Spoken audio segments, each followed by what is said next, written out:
So if you're like me and grew up in the Nintendo Wii generation, you may remember that Nintendo found themselves changing the game in terms of mass market appeal with gaming. And then you saw a bunch of companies start to slowly react and put out their own alternatives to the success, which was motion-based gaming, that many thought the masses will all automatically hop on board and adopt if you have your own alternative to what the Wii's success was. We saw Microsoft put out Microsoft Kinect, which of course was a motion-based camera system that they figured would be a true next step and evolution. It really didn't catch on the way that Microsoft thought, to the point that they even bundled it into the Xbox One, causing some additional price for that console after its launch, and people were not a fan of it. They tried to base a lot of the UI around being able to move things with the Kinect on the Xbox One. People weren't a fan of that. Then you saw PlayStation do the same thing with PlayStation Move back in the PS3. It was an afterthought. Nintendo found some kind of new mass appeal, and other companies essentially responded with a solution of their own. Well, in today's video, we have to talk about a recent project that has been unveiled from Sony at their most recent games showcase that is definitely targeting something of the appeal of the Nintendo Switch, although there's some specifics we need to walk through with it. And I want to have a broader conversation on what this really means when it comes to what Nintendo has successfully done with the Switch and how it will actually affect the broader gaming industry as a whole going forward. What's up, nation? Make sure you like, subscribe, and turn on your bell notification if you haven't already. And as mentioned, guys, today we are discussing a recent announcement from Sony, but it really started to make me remember what we saw happen in the gaming industry following the success of the Nintendo Wii, because of course this was one of those revolutionary consoles, and I would argue that a lot of Nintendo's core fan base wasn't the happiest in the Wii generation. I know I personally wasn't, just due to the fact that many of the mainline Nintendo franchise entries had forced motion control. They had a nice Pro controller that you could plug in, or more traditional controller, I guess you should call it, that you could plug into the Wiimote, but many games didn't support that outside of the Virtual Console and an occasional game that would support it. So they did force a lot of their traditional franchises that we know and love to adapt to that motion style gameplay. I personally was not the biggest fan of having that as the only option. I don't mind motion as a supplemental option for controls, like we see with games with Skyward Sword HD on the Switch now,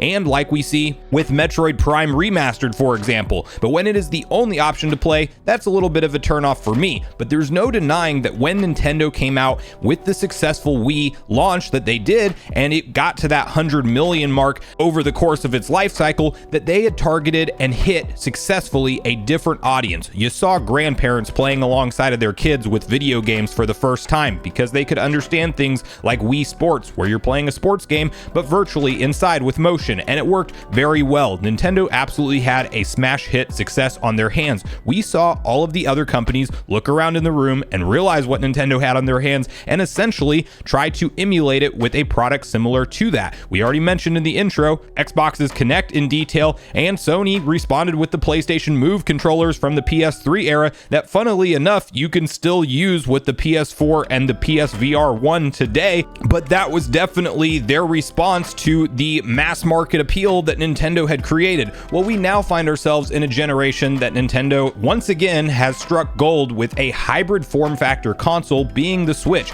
We know that it is over 120 million units sold today. In its 7th year of sales, it has completed 6 full years at the time of filming this video, and there's no sign of massive slowdown. Nintendo's forecast for this year is another 15 million units, which definitely is less than we've seen at the height of the console success, but we are expecting them to also reveal what's next in terms of their hybrid hardware. I don't think we have to wait too much longer. Whether the reveal happens this year or next year remains to be seen, but I do think that one of those years we will at least know what is up with Nintendo's next-gen console, and if they don't mess it up and capitalize on the audience they have right now and the forward momentum they have right now, we can see them in this scenario for years and years to come. And Sony, at their most recent showcase, revealed a very interesting device that, if you look at it at first glance, it seems like Sony's Nintendo Switch. Now, it clearly is not, because there are some specifications around this console and how it plays games that it's not going to be that native on-the-go experience for your PS5 games,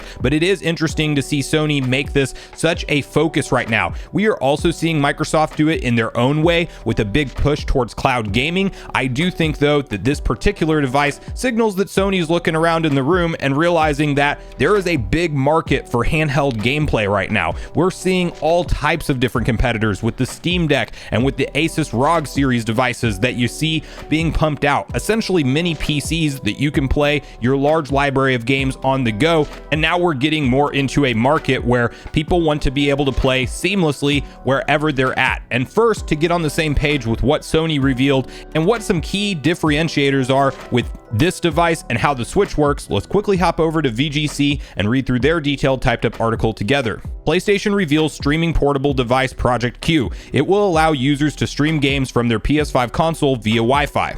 Announced during a PlayStation Showcase event on Wednesday, Project Q is described as a dedicated device that enables you to stream any game from your PS5 console using remote play over Wi-Fi. According to SIE, the device has an 8-inch 1080p HD screen and all the same buttons and features of the DualSense wireless controller. During the same showcase, PlayStation revealed its first official wireless earbuds offering lossless audio on PS5 and PC. No further information was revealed on Project Q. More details to come in the months ahead, SIE said.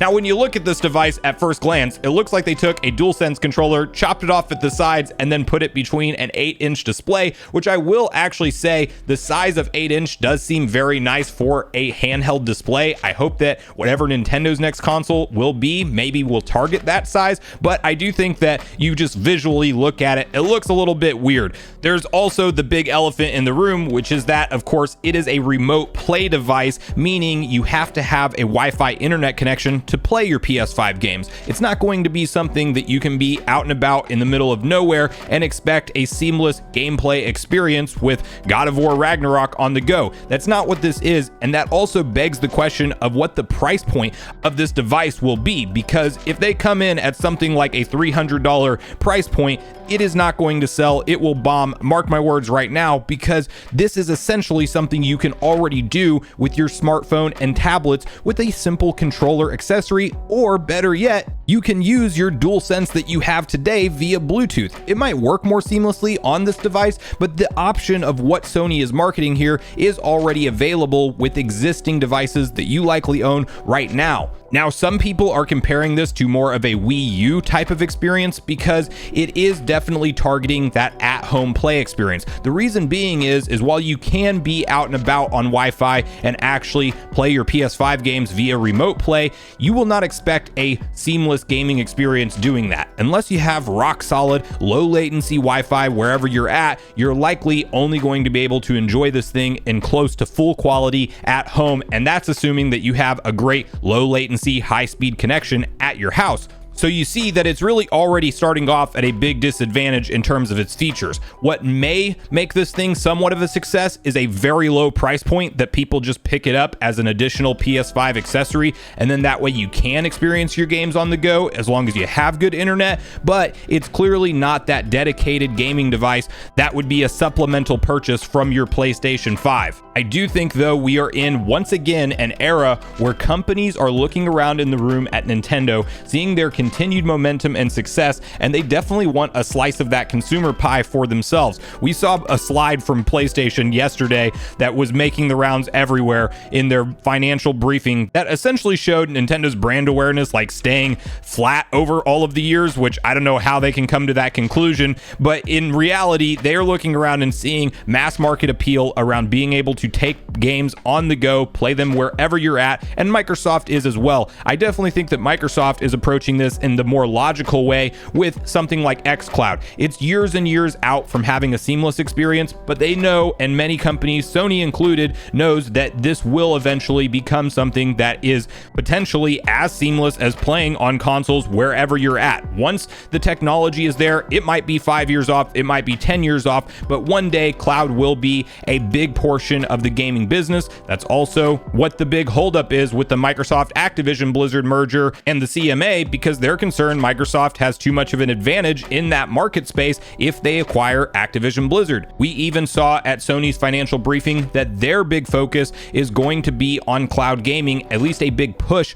for their business in the future will consist of that. Those are words from Jim Ryan himself. So everybody understands that mobile gaming and gaming on the go is a big appeal to fans. Nintendo was early to the punch once again, and they have secured their spot as a market leader when you think about a hybrid console and when you think about being able to play a AAA game like Zelda Tears of the Kingdom at home or on the go. And bonus, you don't have to worry about what your internet connection looks like in order to enjoy those games. I think this just further cements the genius of the design of the Nintendo Switch and how Nintendo, with their wacky creative ideas, and sometimes they try and go too far with them, this time with the Switch, it has more than paid off. And as long as they don't have to get in their own way and reinvent the wheel, I do think that we can get a Switch 2 or a true successor to the Switch with the same hybrid form factor, and I believe they will continue to dominate in this sector of business, especially attracting some of the bigger third-party developers with some of the AAA titles that we saw featured at yesterday's PlayStation Showcase, potentially having broader support on something like a Switch 2. I think it's very possible. I think if Nintendo merges their first-party AAA lineup of games that you have on the Switch today with some of these mass market appeal third-party developed titles, you will have the best of both worlds scenario, and I think it's going to be hard for anybody to touch Nintendo if that does indeed become the case. But I really want to hear from you guys at this point in the video with how you think the gaming market landscape will change from here. Are you like me and you're noticing that a lot of these companies are putting out somewhat of a competitor type of device, or at least an answer to the Nintendo Switch? Do you think that they are actually targeting a totally different audience, and maybe this is a long play more for cloud-based gaming and not something that is a Switch competitor? And what's your overall thoughts on Project Q from Sony now that it's been officially revealed? If you're a PlayStation 5 owner, will you go out and buy this thing day one? Does it matter on the price point for you? And do you think it will be a big success and something that PlayStation leans more into in the future? Or is this one of those experimental projects that we see them come out with and we may never see a follow-up to it after that? But regardless of your thoughts and feelings on everything we talked about today, I do look forward to hearing from you all in the comments down below before you leave the video, as I do look forward to getting a back and forth conversation started with you all around these topics. Go watch yesterday's video next if you haven't already, which is on screen right now. Also make sure you like, subscribe, turn on your notification bell, and I will see you guys in the next video.